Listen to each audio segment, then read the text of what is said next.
아버지, 솔직히 말씀드려서 저희 결혼식 비용이 얼마나 들어갈지 계산해봤어요. 최소 1억은 필요할 것 같은데 얼마나 도와주실 거예요? 너 지금 무슨 말을 하는 거냐? 어머, 아버님. 왜 그렇게 놀라세요? 당연히 자녀 결혼 자금은 부모님이 마련해 주시는 거 아닌가요? 제 친구들 결혼할 때도 다들 시댁에서 해주시던데. 맞아요, 아버지. 요즘은 다들 그렇게 한다고 하더라고요. 그리고 아버지 그동안 월급은 다 잘 모아두셨죠? 어머니 돌아가시고 혼자 사시면서 그래도 꽤 모으셨잖아요. 돈 얘기가 나온 김에 여쭤보는 건데요, 아버님. 퇴직금은 따로 보관해 두셨죠? 저희가 결혼하고 나면 아버님 모시고 살아야 할 텐데 아버님 용돈이랑 병원비도 생각해야 해서요. 더 이상 말하지 마라. 아버지, 왜 그러세요? 자식된 도리로 당연히 여쭤봐야 하는 거 아니에요? 당연하다고. 나한테 돈 맡겨놓은 거라도 있니? 안녕하세요. 저는 올해 72의 김철수입니다. 오늘 이 자리에서 제가 들려드릴 이야기는 제 아들과 예비 며느리와의 가슴 아픈 이야기입니다. 40년간 한 회사에서 성실하게 근무하며 가정을 일구었고 5년 전 아내를 하늘나라로 먼저 보내고 혼자 살고 있습니다. 그동안 아들 하나 키우는 게 제 삶의 전부였습니다. 허나 이제는 그 아들이 저를 어떻게 대하는지 그 이야기를 들려드리고자 합니다. 아들이 처음 결혼한다고 했을 때는 정말 기뻤습니다. 제가 홀로 된 후로 늘 걱정이 되었거든요. 우리 아들은 언제 좋은 짝을 만날까 하면서 말이죠. 그런데 그날 아들과 예비 며느리가 저를 찾아왔을 때 제 가슴 속에 품었던 기쁨은 순식간에 무너져 내렸습니다. 아버지, 결혼식장도 알아보고 왔어요. 신라 호텔이 괜찮더라고요. 날짜도 잡아놨습니다. 벌써. 아직 상견례도 안 했는데. 아버님, 요즘은 다들 이렇게 빨리 진행한대요. 그리고 신혼집도 받았어요. 43평형 아파트인데 위치가 정말 좋더라고요. 43평이라고.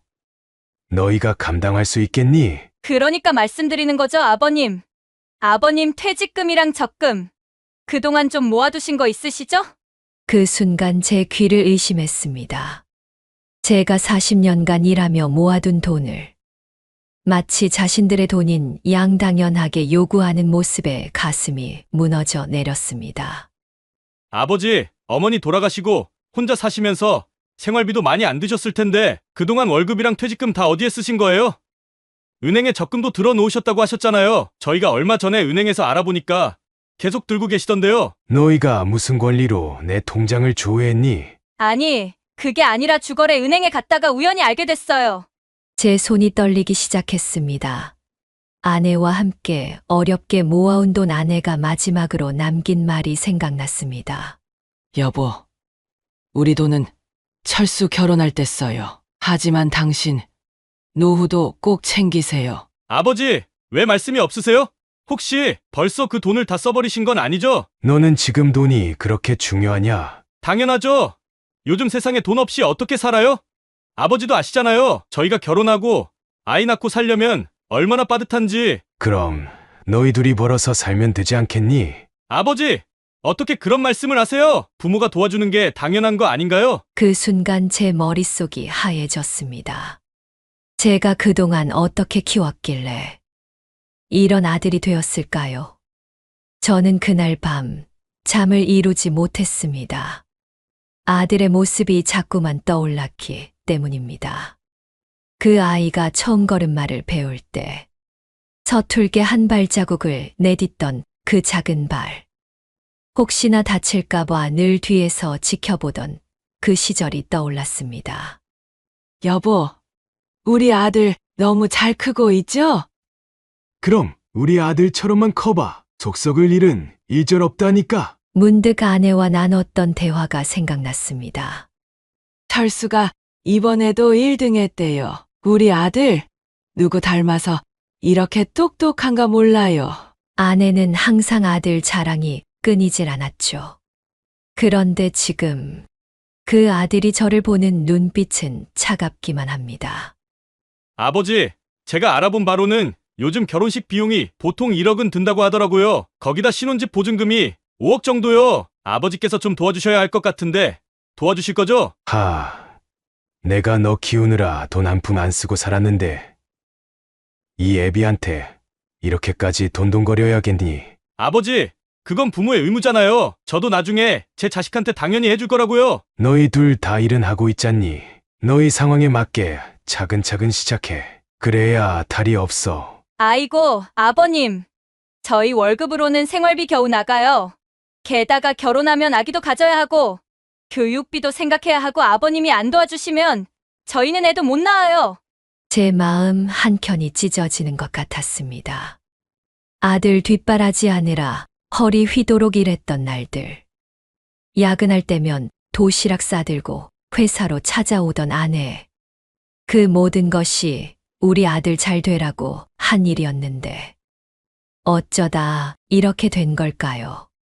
아버지, 사실 어머니 돌아가시고 나서 아버지 혼자 사시잖아요. 그동안 들어온 보험금도 꽤 되실 텐데 왜 자꾸 못 도와준다는 말만 하시는 건데요? 순간 제 심장이 멎는 것 같았습니다.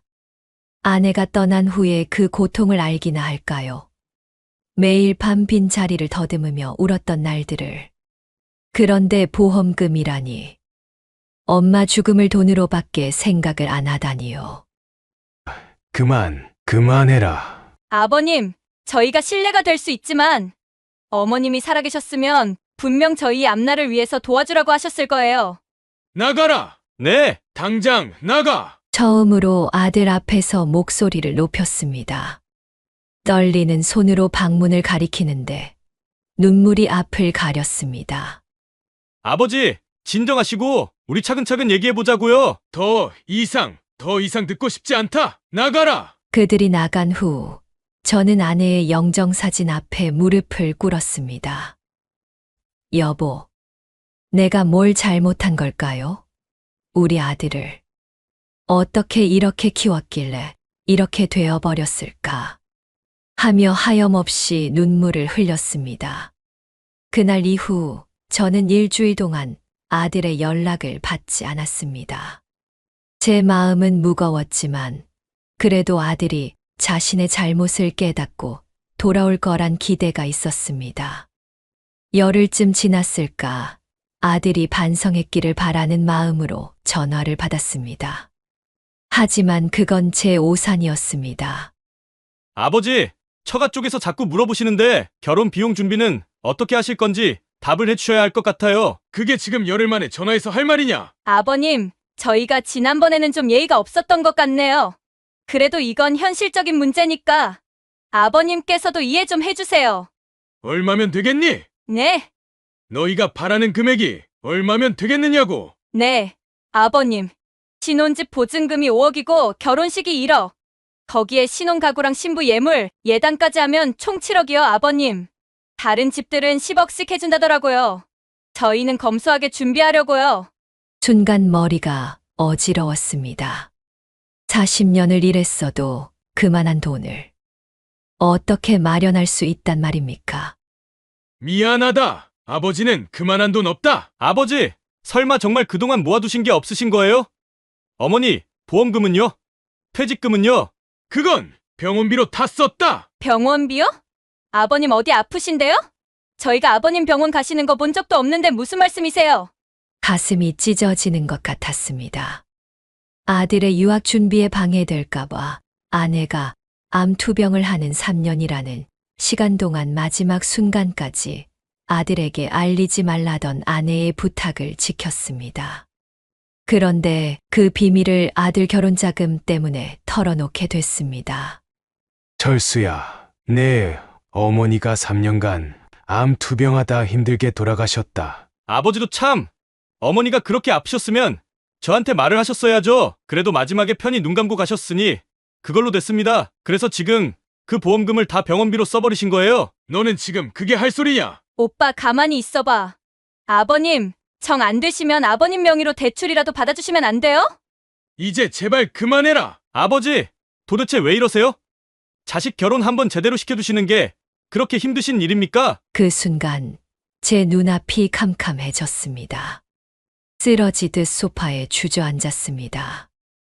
아내가 떠나고 혼자 묻어두었던 모든 아픔이, 가슴 속 깊이 숨겨두었던 모든 절망이 한순간에 몰려왔습니다. 쓰러지듯 앉아있는 제 모습을 보고도 아들과 예비 며느리는 계속해서 말을 이어갔습니다. 아버님, 저희가 알아보니까 노후에는 실버타운이 좋다고 하더라고요. 아버님 연금으로도 충분히 가실 수 있어요. 그만! 아니면 시골에 있는 요양원은 어떠세요? 비용도 더 저렴하다고 공기도 좋잖아요. 너희들, 내가 뭘 그렇게 잘못했니? 떨리는 목소리로 입을 열었습니다. 40년이라는 세월이 주마등처럼 스쳐 지나갔습니다. 내가 중학교 때 학원비 못 낼까 봐 야간 택시 운전까지 하고, 내가 대학 갔을 땐 등록금에 유학비 마련하려고 퇴직금 털어 치킨집 했다가 망해서 내 어머니가 새벽부터 포장마차 나가고, 이런 상황 뻔히 알면서 지금 계속 돈돈거리는 이유가 뭐냐? 아버지, 그건 다 옛날 얘기잖아요. 지금은 상황이 다르죠. 옛날 얘기?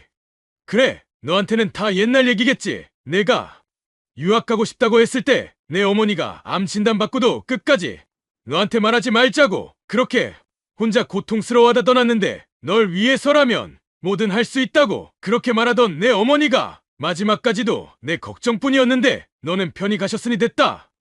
그게 아들로서 할 수 있는 말이냐? 눈물이 하염없이 흘러내렸습니다. 저도 모르게 손이 떨려왔습니다. 돈이 그렇게 중요하니? 내 어머니의 사랑도 내 마음도 다 돈으로만 보이니? 아버지, 그게 너희 결혼 축하한다. 하지만 나한테 더 이상 기대하지 마라. 내가 가진 거라곤 이 늙은 몸뿐이구나. 천천히 일어나 방으로 들어가려는 제 등 뒤로 예비 며느리의 날카로운 목소리가 들려왔습니다. 역시 이러실 줄 알았어. 오빠, 우리 그냥 둘이 살면서 맞벌이 하는 게 나을 것 같아. 아버님 모시고 살면 우리도 노후 준비 못해. 그 말은 마치 날카로운 칼날처럼 제 가슴을 파고들었습니다. 돈이 없으면 부모도 아니랍니까? 돈이 없으면 이런 취급을 받아도 되는 거랍니까? 그날 이후 저는 큰 결심을 했습니다. 아내가 남긴 보험금과 제 퇴직금, 그동안 모아둔 적금을 정리했습니다. 한 달 만에 찾아온 아들의 모습은 조금 달라져 있었습니다. 아버지, 정말 죄송합니다. 제가 잘못했어요. 그동안 어머니가 그렇게 아프셨는데 전 아무것도 몰랐네요. 이제 와서 나한테 사과해봐야 무슨 의미가 있냐? 여기 내 명의로 된 통장 하나 만들어 왔다. 여기 있는 돈이 전부다. 네? 아버지, 이게 무슨... 너희가 그토록 원하던 거 아니냐? 내가 가진 돈이 얼마인지. 자, 이제 봐라. 떨리는 손으로 통장을 넘겼습니다. 통장을 열어본 아들의 얼굴이 굳어졌습니다. 아버지, 이게 다인가요? 그래, 이게 다다. 3,800만 원이요? 네, 어머니 병원비로 보험금 다 썼고, 퇴직금은 내 유학 보내면서 정리됐지. 적금도 매달 이자 내느라 해약했고, 이게 내가 가진 전부다. 말도 안 돼. 이제 알겠지? 내가 바라는 그 큰 돈, 내가 줄 수 없는 이유를. 아들은 한동안 말이 없었습니다. 그저 통장을 바라보며 굳어있던 아들은 이내 고개를 들었습니다. 죄송해요, 아버지. 하지만 그 돈이라도... 가져가라. 네. 이 돈 전부 내가 가져가라. 대신 나는 이제 너희들한테 더 이상 신경 쓰지 않을 테니 너희도 나한테 기대하지 마라. 아버지. 네, 어머니가 마지막으로 남긴 돈이야. 이제라도 그 마음을 헤아려 주길 바란다. 아버님, 정말 이러실 거예요? 그래도 저희가 모실 테니. 예비 며느리의 말이 달라진 것을 보며 쓴웃음이 났습니다. 제가 가진 돈을 모두 준다고 하니 갑자기 저를 모시겠다고 하는 것이. 괜찮다. 이제 너희 살 길은 너희가 찾아라. 아버지, 그래도 이제 그만 가거라. 그렇게 저는 제가 가진 전부를 내어주기로 했습니다. 돈을 위해 찾아왔던 아들에게 역설적이게도 돈을 주면서 관계의 끝을 고하기로 한 것입니다. 일주일 후 저는 작은 원룸으로 이사를 했습니다. 아들에게 모든 돈을 주고 나니 더 이상 큰 집에서 살 수가 없었습니다. 월세 30만 원짜리 반지하 원룸. 이게 제가 선택할 수 있는 최선이었습니다. 짐도 별로 없었습니다.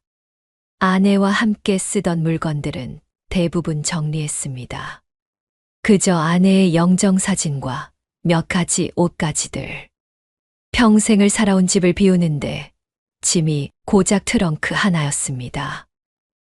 여보, 이제 나도 당신처럼 홀가분해졌네. 반지하 원룸에서의 생활이 시작됐습니다.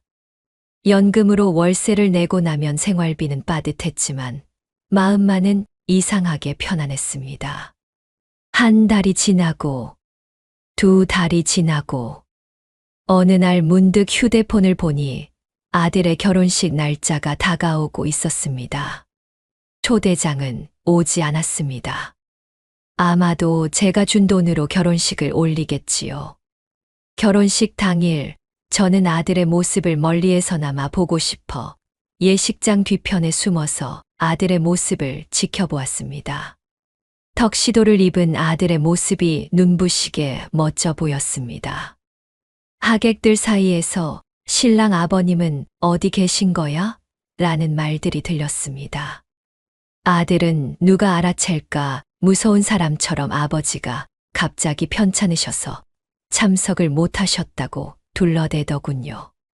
거짓말로라도 저를 감싸주는 아들의 목소리를 들으며 저는 조용히 그 자리를 떠났습니다. 결혼식 날로부터 3개월이 지났습니다. 제가 그들에게 준 3,800만 원은 결혼식 비용으로 쓰였다고 합니다. 그런데 어느 날 낡은 반지하 원룸 문을 두드리는 소리가 들렸습니다. 아버지, 계세요? 웬일이냐? 아버지, 저희가 부탁드릴 게 있어서요. 아들과 며느리의 표정이 심상치 않았습니다. 아버님, 솔직히 말씀드릴게요. 저희가 알아보니까 아버님 연금이 매달 280만 원씩 나온다던데 뭐라고? 너희가 어떻게? 은행에 아는 분이 계셔서요. 거기다 어머님 보험금도 3억이 넘게 나왔다면서요? 그걸 다 어디에 쓰신 거예요? 이미 모든 걸 다 준 후인데도 아직도 제게 무언가가 남아있을 거라 생각하는 모습에 가슴이 미어졌습니다. 네, 어머니 병원비로 다 썼다고 했잖니. 거짓말이죠? 그렇게 큰 돈을 병원비로만 쓸 리가 없잖아요. 분명 어디 숨겨두신 거예요. 아버님, 저희 집 대출이자가 너무 높아서 힘들어요. 아버님이 좀 도와주세요. 나가라. 네? 더 이상 볼 일 없다. 나가거라. 아버지, 이럴 수 있어요? 자식이 이렇게 어려운데 어려운 건 나도 마찬가지다. 보다시피 반지하에서 살고 있지 않니? 아이고, 아버님도 참. 이런 곳에서 사시니까 저희가 더 걱정되죠? 저희 집으로 오세요. 방도 있는데. 그래서 내 연금을 가로채겠다는 거냐? 순간 며느리의 표정이 굳어졌습니다. 아버님, 너무하시네요. 저희가 아버님을 모시겠다는데. 됐다. 너희 속내는 이미 다 보였다. 아버지, 진심으로 걱정돼서 그러는데 이런 반지하에서 사시다가 건강이라도 나빠지시면 제가 웃음을 터뜨렸습니다. 쓸쓸한 웃음이었습니다. 걱정돼서 내가 아프면 너희가 병원비라도 대줄 것처럼 말하는구나. 그야 당연히. 아버님이 돈만 좀 도와주시면. 내 통장 정리해서 너희 준 게 얼마지?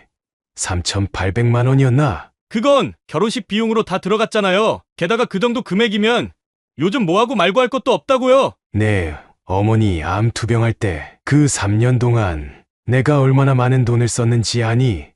항암 치료비에, 병원비에, 한약값에 그래도 살려보고 싶어서 미국 가서 치료받자고 했더니 내가 유학할 돈 아끼라고 그렇게 말리시던 내 어머니다. 아버지, 그건 이제 와서 뭘 더 바라는 거냐? 내가 가진 거라곤 이 몸뚱이 하나뿐인데. 아버님, 그래도 매달 280만 원씩 연금이 나온다면서요? 그 정도면 충분해요. 저희가 계산해봤어요.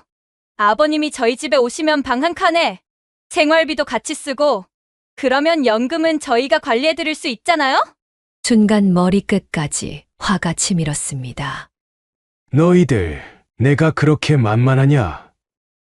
내 통장 조회하고 보험금 알아보고 연금까지 계산하고 이제는 아예 내 돈을 관리하겠다고? 아니, 그게 아니라 나가라. 다시는 오지 마라. 이제 너희는 내 자식이 아니다. 아버지, 너무하십니다. 자식이 잘못되는 꼴을 보고도 모른 척 하시겠다는 거예요? 잘못된 건 내 마음이다. 돈이 그렇게 중요하더냐? 아버님, 마지막으로 한 번만 더 생각해 보세요.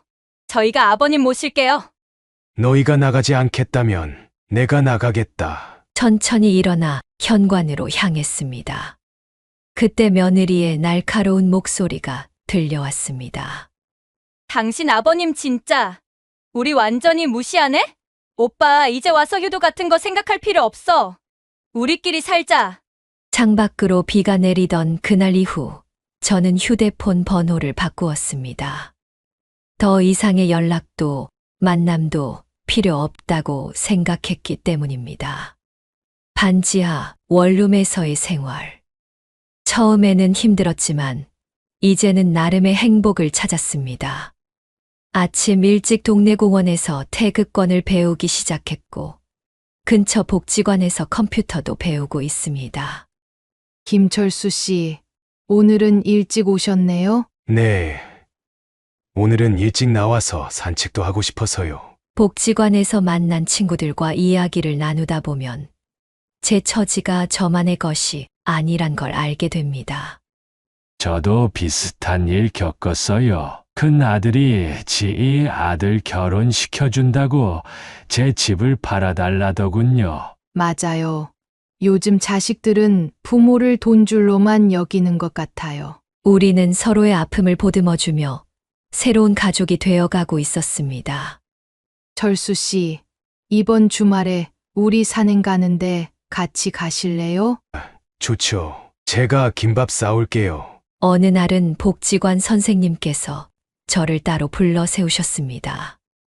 어르신, 요즘 글쓰기 수업에서 쓰시는 글들이 참 좋으세요. 이런 걸 모아서 책으로 내보시는 건 어떠세요? 제가요. 그저 서툰 글인데. 아니에요. 어르신의 이야기가 많은 분들에게 위로가 될 거예요. 그렇게 저는 새로운 꿈을 가지게 되었습니다. 비록 늦은 나이지만 제 이야기로 누군가에게 힘이 되고 싶었습니다. 여보, 당신 보고 있소. 이제는 내가 비로소 행복한 것 같구려. 매일 밤 아내의 영정사진 앞에서 오늘 하루를 이야기합니다. 때로는 눈물이 나지만 이제는 미소 지을 수 있습니다. 그러던 어느 날 동네 슈퍼에 들렀다. 우연히 아들 이야기를 전해 들었습니다. 아드님이 이사 가셨다면서요? 강남에서 살다가 전셋값 못 구해서 어디 시골로 내려갔다고 하던데. 그래요. 그런 일이 있었나 보네요. 담담하게 대답했지만 마음 한켠이 아려왔습니다. 나중에 알게 된 이야기로는 아들과 며느리가 무리한 대출을 받아 산 집의 이자를 감당하지 못했다고 합니다. 아니, 저 집 며느리가 시아버지 모시고 살면서 연금으로 대출금 갚으려고 했는데 시아버지가 완강하게 거절하셨나 봐. 그래서 대출이자 감당도 못하고 다른 데로 이사 간다던데. 동네 사람들 사이에 떠도는 아들의 소식을 전해 들으며 제 선택이 옳았음을 다시 한번 확신했습니다. 여보, 우리 아들이 결국 돈 때문에 무너졌구려. 내가 막았어야 했는데. 하지만 이제는 제 삶에 새로운 희망이 생겼습니다. 복지관에서 시작한 글쓰기가 제 인생의 새로운 전환점이 된 것입니다. 김철수 어르신, 이번에 쓰신 수필이 노인문학상에 입선했습니다. 뜻밖의 소식에 눈시울이 붉어졌습니다. 제 이야기가 누군가에게 닿을 수 있다는 사실이 그저 감격스러웠습니다. 축하드립니다. 이제 정식으로 작가가 되신 거예요? 상금으로 받은 50만 원으로 저는 작은 기부를 했습니다. 복지관의 어려운 어르신들을 위해 쌀 몇 포대를 전달했습니다. 아이고 철수 씨 이런 걸 왜 하셨어요? 저보다 더 어려우신 분들이 계시잖아요. 돈은 나눌 때 가치가 있는 것 같아요. 아이러니하게도 모든 걸 잃고 나서야 제가 진정으로 부자가 된 것 같습니다. 물질적으로는 가난하지만 마음만큼은 그 어느 때보다 풍요로워졌으니까요. 어제는 복지관 친구들과 함께 장수 사진을 찍었습니다. 철수 씨, 이거 꼭 필요할까요? 그럼요. 우리 나이에는 미리미리 준비해야죠. 장수 사진을 찍으며 문득 생각났습니다. 이제는 제가 떠나더라도 후회는 없을 것 같다고. 그렇게 2년의 시간이 흘렀습니다. 제 수필은 이제 지역신문에도 실리게 되었고, 복지관에서는 제가 글쓰기를 가르치는 선생님이 되었습니다. 선생님, 저도 아들한테 비슷한 일을 겪었어요. 어떻게 이겨내셨어요? 돈의 노예가 되지 않는 게 중요해요. 제가 그걸 깨닫는데 평생이 걸렸네요. 어느 날 복지관 관장님께서 저를 찾아오셨습니다. 어르신, 좋은 소식이 있습니다. 어르신의 사연을 라디오에서 다루고 싶다고 하네요. 제 이야기가 방송에 나가도 될까요? 많은 분들에게 위로와 용기가 될 거예요. 그 즈음 동네 슈퍼에서 또 한 번 소식을 들었습니다. 아드님이 이혼하셨다면서요? 결혼한 지 3년 만에 며느님이 빚 때문에 견디지 못하고 나가셨다고. 참 안타깝네요. 가슴 한켠이 아려왔지만 이제는 담담히 받아들일 수 있었습니다. 인생이란 참 묘한 것 같아요. 제가 모든 걸 잃고 나서야 진정한 행복을 찾았으니까요. 복지관 수업이 끝난 후 저는 아내의 영정사진 앞에 앉아 중얼거렸습니다. 여보, 우리 아들이 이제야 당신이 늘 말하던 걸 깨달았을까? 돈보다 소중한 게 있다는 걸 말이오. 라고요. 창밖으로 저녁 노을이 물들어갑니다. 작은 반지하 방이지만 이제는 이곳이 제 작은 천국입니다. 매주 화요일 저는 복지관에서 행복한 노후 글쓰기 수업을 진행합니다. 수업을 마치며 늘 하는 말이 있습니다. 진정한 부자는 돈이 아닌 마음이 풍요로운 사람입니다. 여러분의 이야기를 글로 남기세요. 그것이 우리의 진정한 유산이 될 테니까요. 얼마 전 제 수필집이 출간되었습니다. 반지하의 행복이라는 제목으로. 글이 많이 팔리지는 않았지만 읽어주신 분들의 마음은 깊이 울렸나 봅니다. 아버님의 글을 읽고 많이 울었습니다. 저도 자식들에게 돈만 요구받아서 힘들었거든요. 철수 선생님 덕분에 용기를 냈어요. 저도 이제 자식들의 무리한 요구를 거절했답니다. 그러던 어느 날 아들과 마주쳤습니다. 아버지, 정말 아버지 맞으시죠? 복지관 앞에서 우연히 마주친 아들의 모습은 많이 초라해져 있었습니다. 그동안 잘 지냈니? 아버지, 제가 너무 잘못했습니다. 들었다. 이혼했다면서. 네, 돈 때문에 모든 게 무너졌어요. 아버지 말씀이 옳으셨어요. 돈이 전부가 아닌데. 아들의 눈에서 눈물이 흘러내렸습니다. 이제야 깨달았구나. 아버지, 용서해 주세요. 그날 저녁 오랜만에 아들과 소주 한 잔을 했습니다. 이제 어떻게 살 생각이니? 시골에 있는 작은 회사에 취직했어요. 다시 시작하려고요. 그래, 늦지 않았다. 인생은 다시 시작할 수 있는 거니까. 아들이 떠난 후 아내의 영정사진 앞에 앉았습니다. 여보, 우리 아들이 이제야 진짜 어른이 된 것 같소. 돈보다 소중한 게 뭔지 이제야 알게 된 것 같아 마음이 놓이오. 이제 저는 매주 한 번 아들과 통화를 합니다. 그리고 제 수필집은 조용히 하지만 확실하게 많은 이들의 마음에 닿고 있습니다. 행복은 결국 돈이 아닌 마음의 풍요에 있다는 것을 제 인생을 통해 깨달았습니다. 어느덧 저는 75이 되었습니다. 반지하 원룸에서의 생활도 4년이 되어 갑니다. 얼마 전에는 제 2번째 수필집이 나왔습니다.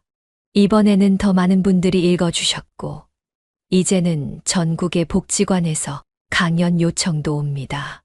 아버지, 이제는 제가 모시고 살겠습니다. 아들이 이렇게 말할 때마다 저는 미소를 짓습니다. 난 여기가 좋다. 이곳에서 찾은 행복이 있으니까. 돈이라는 것은 참 이상하지요. 그것을 쫓을 때는 행복이 멀어지고 그것을 내려놓으니 오히려 마음이 더 부자가 되었습니다.